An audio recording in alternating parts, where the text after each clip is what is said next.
So my life and my work is to help build a community that reflects the beauty of God and that is a slice of kingdom come, because that's what the church is called to be this echo of what we're going to see one day in heaven.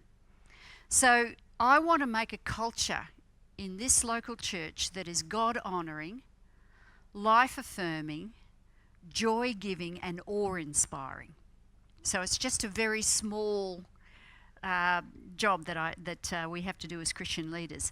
And a key part of this, I believe, is the arts. And by the arts, I'm referring to drama, theatre, dance, visual art, music, film, poetry, literature, and I want to add comedy to that today as well. So these are all of the arts that I believe can help us to create this little slice of kingdom come. So the question I have to answer today is, what part do the arts play in bringing God's kingdom to earth? So if you want to follow along on your outline, and we'll do some fill-ins there. The first thing is that the arts help us to know God's character. They help us to know God's character. Creativity and beauty is at the absolute core of who God is.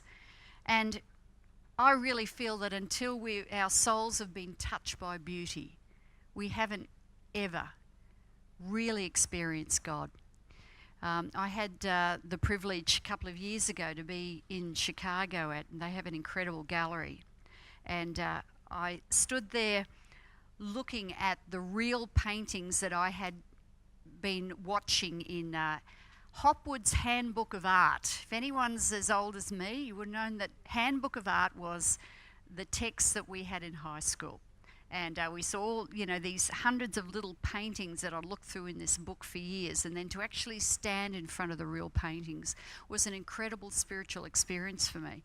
And I embarrassed my husband because I just cried my way around that gallery. But there is something about standing in front of something incredibly beautiful that connects you to the heart of God. Some of you may not feel it with a painting, but you might feel it with a beautiful piece of music, or even walking into an amazingly designed home. You'll feel this sense of the beauty of God. And I love the story of, in Exodus 31, of Belalel, who was the very first artist or craftsman that is mentioned in the scripture as being a man full of the Spirit of God. And he was given the job by God to create beautiful things for his temple. And he talks about him being a designer and a metal worker and a jeweler and a wood craftsman. And I love that connection of somebody who is full of the Spirit of God and has these incredible gifts in the arts as well. So the second thing the arts do is they help us to create family. They help us to create family. One of the most powerful things about the church is that we can pull this diverse group of people together and create an amazing family. And one of the fastest ways that we can do it is through the arts.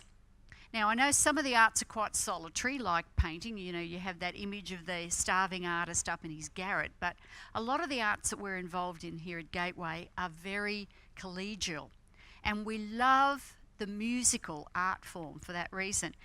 Now, we've been doing musical theatre at Gateway for many years, and sometimes in your heart that there's something very powerful about it, but you have to read somebody else's comments on it to actually give words to how you're feeling. And I read this the other day, and I've actually put it in your notes there. It was written by Tim MacDonald, he's talking about musicals being the superfood of the arts. He says this, a musical is indeed a superfood in that it brings together so many facets of the art industry. Music, singing, acting, dancing, costume design, set building, sculpturing, painting, lighting, makeup, and much more. It may probably be the most collaborative of all art forms. This fact is obvious the moment you begin planning to put on a musical. Everyone involved has a role to play, large or small, and their role is integral to the finished product, whether they're on stage or off. And each person learns responsibility, collaboration, respect, self-confidence, and cooperation. They're vital life skills. That's just the beginning of it. So whenever we've been involved in putting on a musical show at Gateway, we've found that it actually gives an incredible amount of momentum to the church. We find, and it's not just the people that are on the stage, but the people that come as well. There's this incredible connection of everybody as you put on and view a great musical. And the people that are involved in it, just for years afterwards, they're still best of friends with the people that they did the musicals with. So they do help us to create family. The next reason why I love the arts is they help us to hear. Now, I want you to put the word hear in inverted commas. They help us to hear. Now, what I'm talking about here is not just, what we're hearing with our ears, it's what we're hearing with our heart as well. The arts communicate in ways that people can really grab a hold of it. As Christ followers, we're called to be storytellers. Have you ever thought that that is your main role as a disciple of Christ?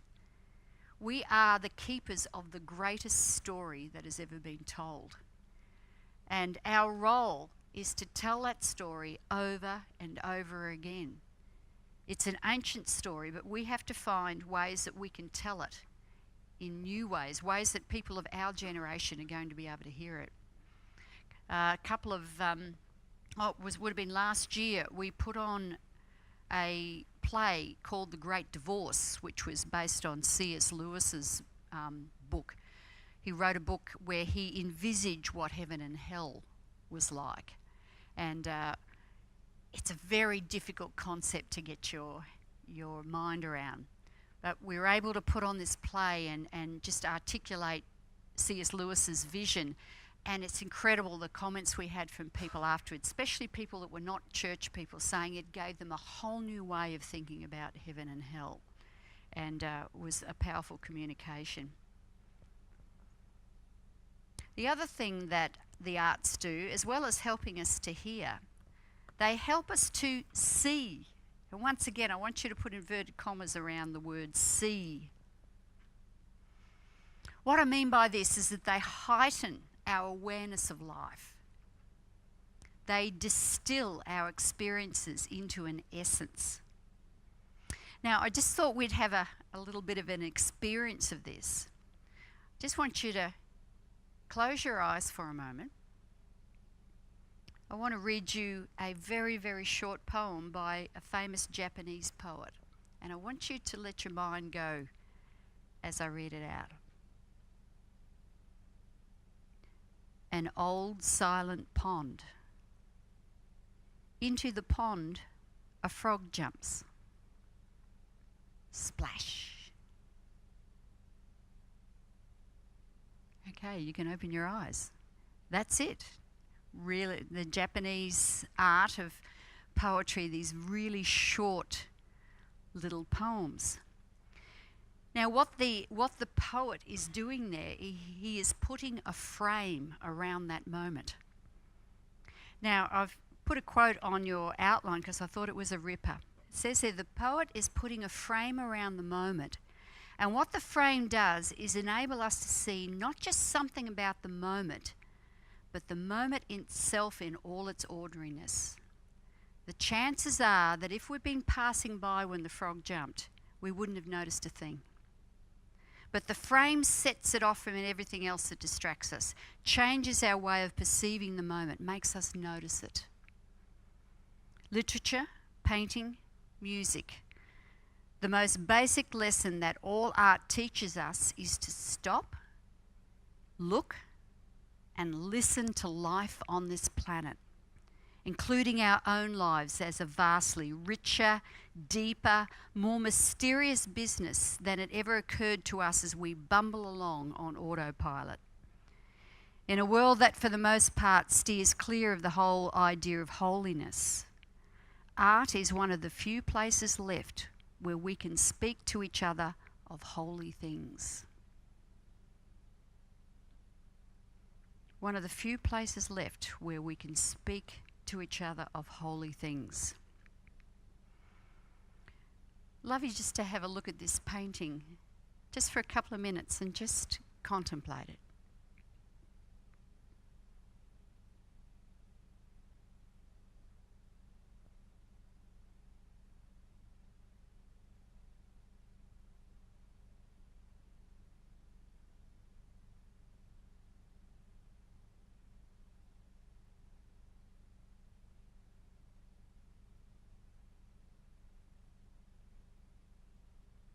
Alexander Solzhenitsyn said this: art can warm even a chilled and sunless soul to an exalted spiritual experience.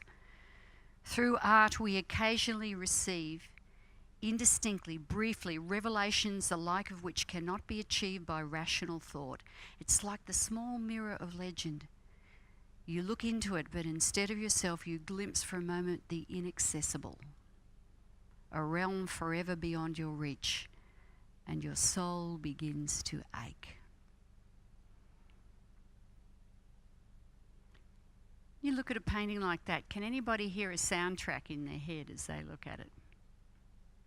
You see a painting or an image and all of a sudden this sort of music starts playing in your mind?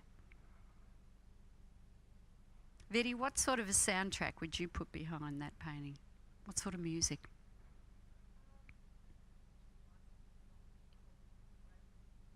We wait upon you.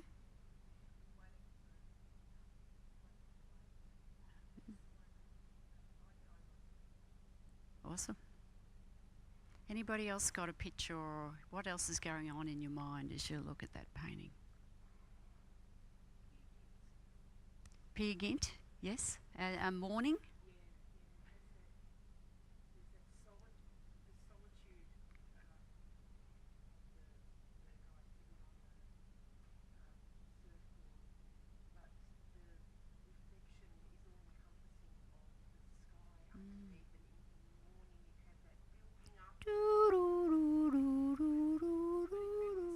Yeah, yeah,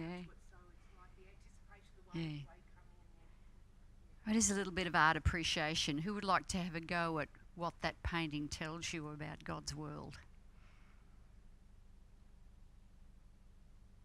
Come on. Yeah, in what way?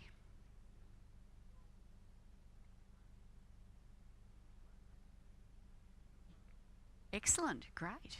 So you see a message about faith in that painting? Yeah, great. Okay. Any?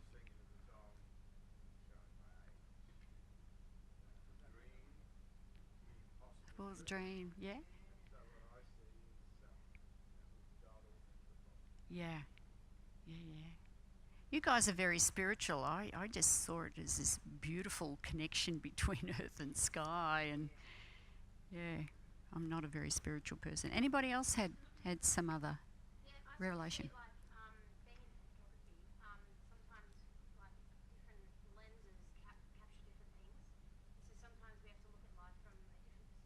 Great. Great. Yeah. It's often when you're looking at the landscape too, you can't tell where the sky finishes and the water starts, and you can get this beautiful image there.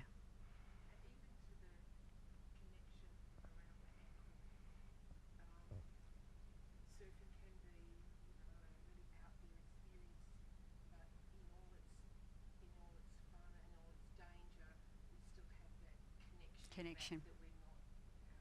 Yeah. That painting, it just says something to me in that quote. We glimpse for a moment the inaccessible, a realm forever beyond our reach, and our souls begin to ache. You know, to be able to bring people into a place where their souls are aching for something, but they don't know what it is. I love it when people come into an environment within the church where they They sense there is something beautiful there. And then they want to know what it is. What is that connection? And that can open up incredible places for us to introduce them to the gospel. Another thing about the arts, which is central, is that they help us to celebrate life. The arts help us to celebrate life. They're fun. They're often just pure fun. We did a show last year which was just old-fashioned vaudeville humour, and it was lovely to see even some of the young people discovering that sort of thing for the first time. Joy, to me, is the greatest gift of the kingdom of God. And we often talk about the great dance of eternity. And often we're involved in just a glimpse of that when we get involved in the arts. And finally, when it comes to getting involved in the arts, and this is what Rick was saying before, they help us to touch the world. The arts help us to touch the world. The world is very much into the arts, and so we must be there. And what's amazing is that the Christian church, we were in the arts first, and the world took it off us for hundreds of years. It was like it was hijacked, and I think it's our job to take it back and put it where it should be. Now, I know for many of you there might be a question in your head right now, because there is a tension. There is absolutely a tension.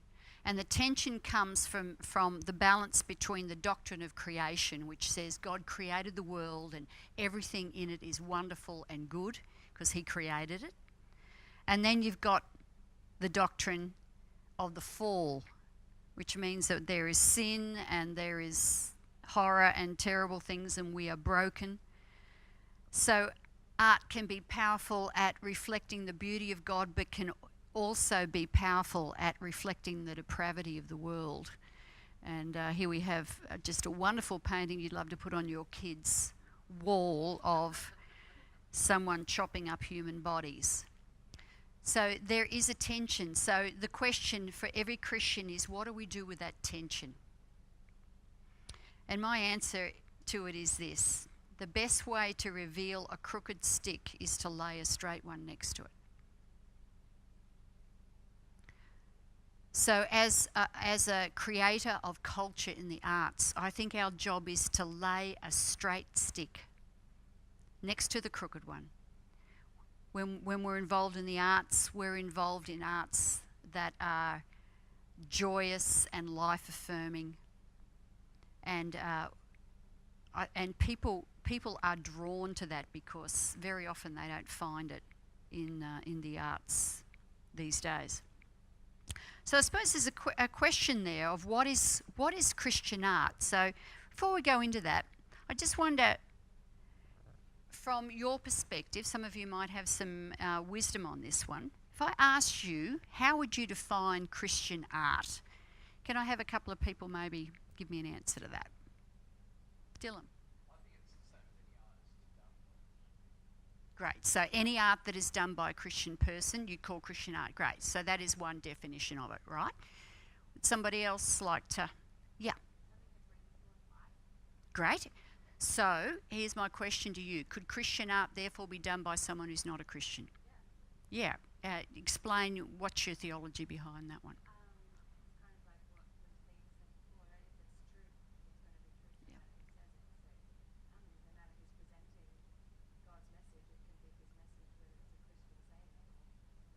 Yeah, great. Terrific. Okay. Now, I agree with you totally. That's a radical concept for a lot of people. They would say it can't be Christian art unless a Christian creates it. But as I said, when I see joy and I see beauty, and you hear the people who are creating it, I still feel that they're channeling something of the Spirit of God even though they're not aware of it. Any other comments about what you might think Christian art is? Yeah, Tim.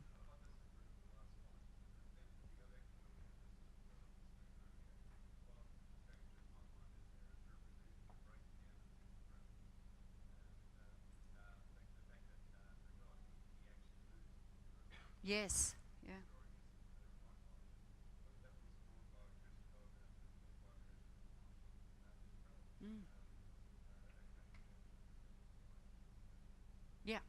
Great. Great. Yeah, Gemma. I agree with the point before that what first came into my mind when you said Christian art would be like artifacts that you're worshiping to it. Like it doesn't have to be a Christian, like a necessarily religious painting.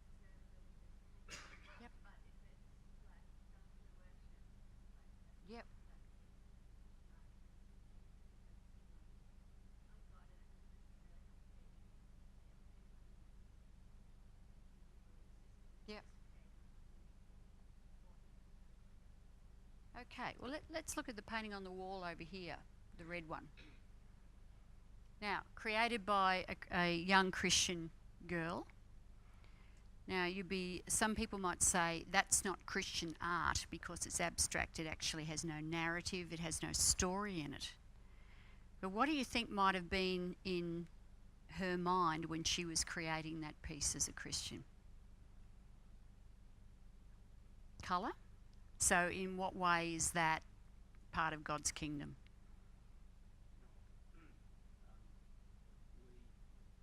We can move around and see things because of the differences in colour and tone. So colour expresses the natural part of creation. Yeah, yep. Any other comments?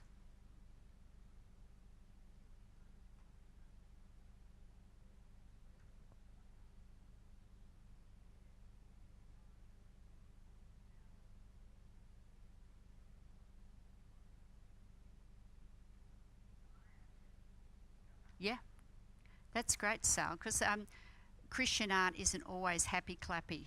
It could be reflecting some other part of struggle and which is part of the world that we live in. Mark, I'm Yeah. just wondering, if you ask that same question that you just asked about this piece to a non-Christian, the difference in their perception and what they see as to a Christian person looking on to a Yeah, piece of art. yeah, yeah. Oh, yeah, I'm sure. But even within a Christian audience, you'll get different opinions, won't you? Sorry, down the back. Oh, great. Yeah, terrific. So that's one of the powerful things about art. It allows this space where you can engage with it in your own way. There's a great quote here about Christian art that I think really explains it well. This author said that Christian art is certainly not just art with religious themes, because that's often the first thing that people think of. You know, it's got a Bible story or something behind it. It can be anything that points the viewer to a Christian worldview. An artist reveals their fundamental premise about life. A Christian artist may not necessarily preach in their work, but they will express what matters to them. Things like forgiveness, justice, mercy, redemption, love, peace, joy, beauty, and everlasting life. But then the next bit brings in what Sally was saying. Francis Schaeffer talks about a major and a minor theme in Christian art. The minor theme is the lostness of the world without Christ. The major theme is the opposite: hope and joy and meaning and purpose. We have a responsibility to both themes, but maybe major on the major theme.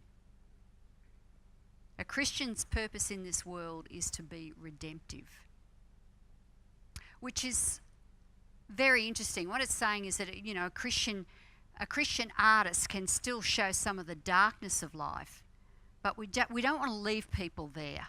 I think, Rick, you were saying on Sunday, when you're walking through the shadow of death, don't keep walking.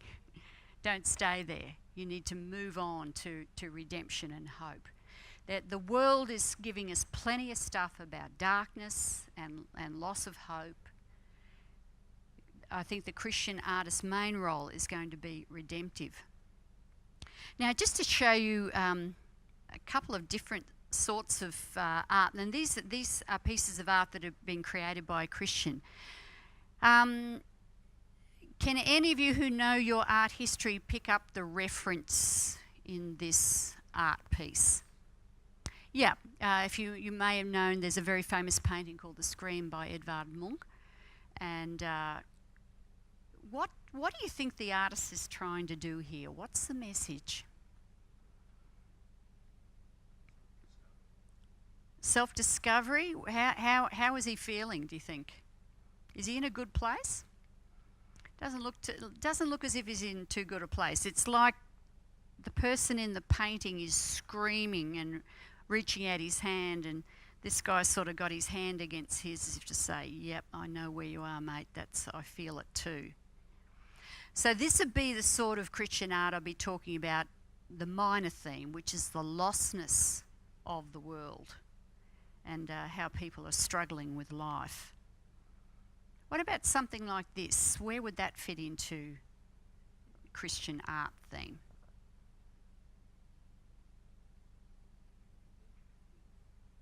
Of creation, right? So this would just be, could that be created by a person who's not a Christian? Of course it could, yeah. So this is Christian art, which is just reflecting the beauty of creation.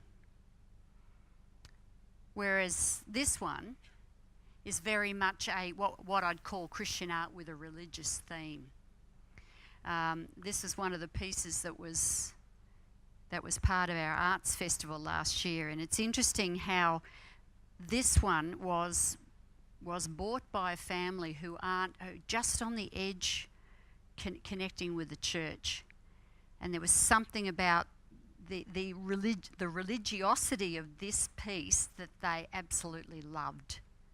And they bought it and took it home and put it in their house. And they said when they looked at that, they felt the presence of God. It's actually I think it's got like a wire base and then thousands and thousands of tiny little bits of white card glued on. It was something that took hours and hours and hours to create. All right, so Christian art can have lots of looks, but what I want to do to keep this practical is to talk about how we can actually create artistic culture at Gateway. And I can only speak of what we've done here. And I know in your context, if you're interested in creating culture through the arts, you'll find a way of doing it in your context. But I thought it'd be good just to have a chat about some of the things we've done that have worked and some that have been a disaster. To start with, there are probably two ways that we look at creating culture. One is that we can move out into the cultures that are around us in our society already and seek to influence them. I mean, I've got people within our church who love to be part of the local musical theatre group, and they feel being a Christian within that group, they have influence and they enjoy that. Then I've got the other way is to keep it all in-house. You know, the Christians are doing this, and if you're not a Christian, you can't be part of it.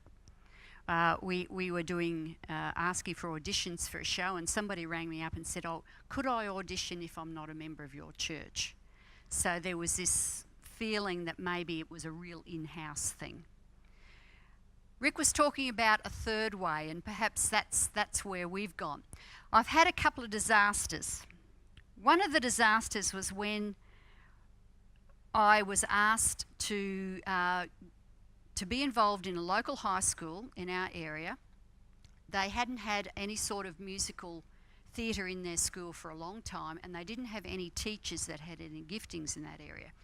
So they said, will you come and work with our staff and the kids one day a week and direct and produce a musical for us? Because they thought once they did one, it would start the ball rolling. So I did that, and it was the most difficult thing I have ever done in my life. It was me and one or two other people that went to do it, and we moved into the culture of a high school that was backbiting. It was vicious. It was gossipy. I know not all high schools are like this, but I was totally shocked with what I found. I found the teachers that I was working with, they were continuously complaining to the principal behind my back about my behaviour, and you know I'm such a bad person. It was almost as if they felt like their territory was being taken over by somebody outside, and especially that I was involved in a church. it was like they were saying, how dare the principal put a religious person in here, in authority over us for this particular job. It was incredibly difficult. Let me take another example. We've started a program called Broadway in a Week, and it's a holiday program. And what they do, they come in Monday morning, this is in a week in their school holidays, and by the end of the week, we've put on a whole Disney musical. Costume, sound, lighting, the whole bit. They've rehearsed for hours, and on Friday night, Saturday night, they're putting on the show. We probably have about 30% of the kids that are, and the rest are from outside. And the difference has been incredible because we've created the culture to start with, and they're coming into our culture. I explained it to Rick the other day. The way I saw it is when I was working for the local high school, it was like there was this big black pond there, and all I was doing was throwing a pebble into the middle of it and hoping that there might be some ripples. Whereas when the kids have come into our culture, I felt like there was this free-flowing, clear stream that the kids were just incorporated into. And one of the kids that actually did a role in the show, he went home. He was very much involved in musical theatre. He does theatre all around the peninsula. He went home and said to his mum and dad, "This was the best one ever."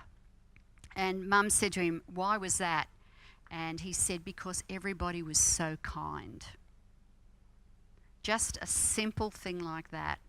And I love the fact that we were able to create that culture ourselves. We weren't sort of stepping into a dark culture already and trying to recreate it.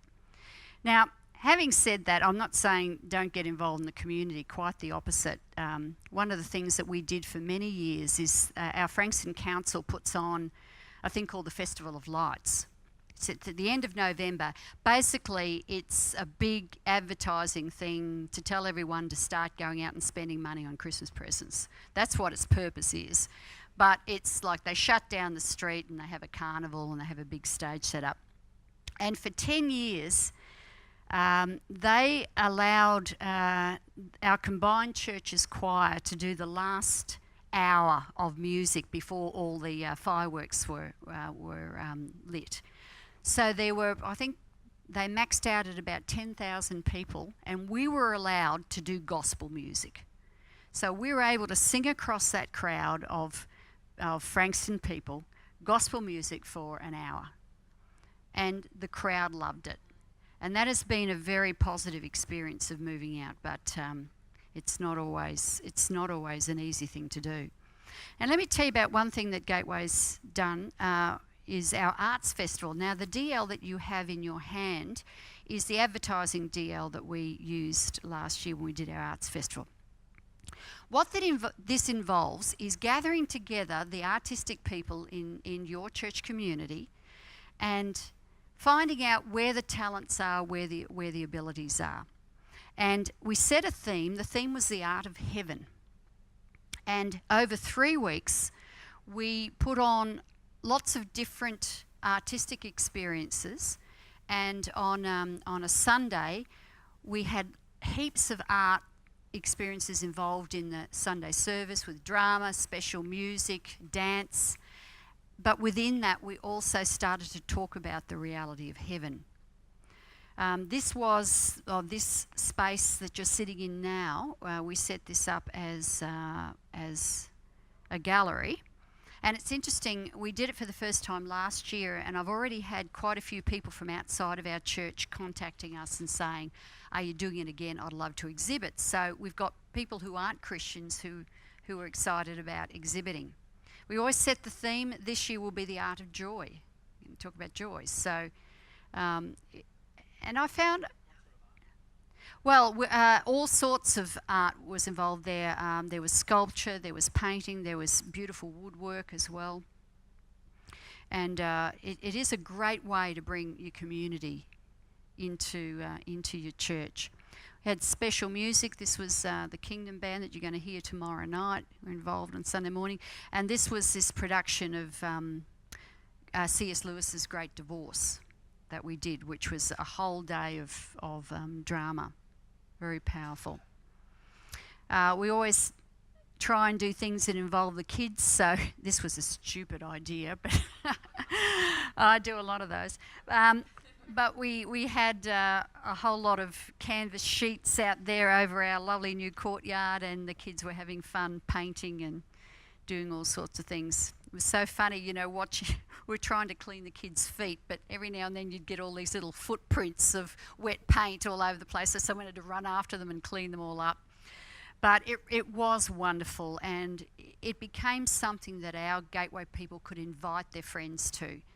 And it was we had a lot of guests over that 3-week period. This is part of one that we did a couple of years ago, where we invited a troupe of African drummers to come in and just do what African drummers do. And it was really great. Now, when you're inviting people from the outside to come in, you've got to be prepared for surprises. For instance, these guys were actually smoking weed backstage while they were waiting to come on. So,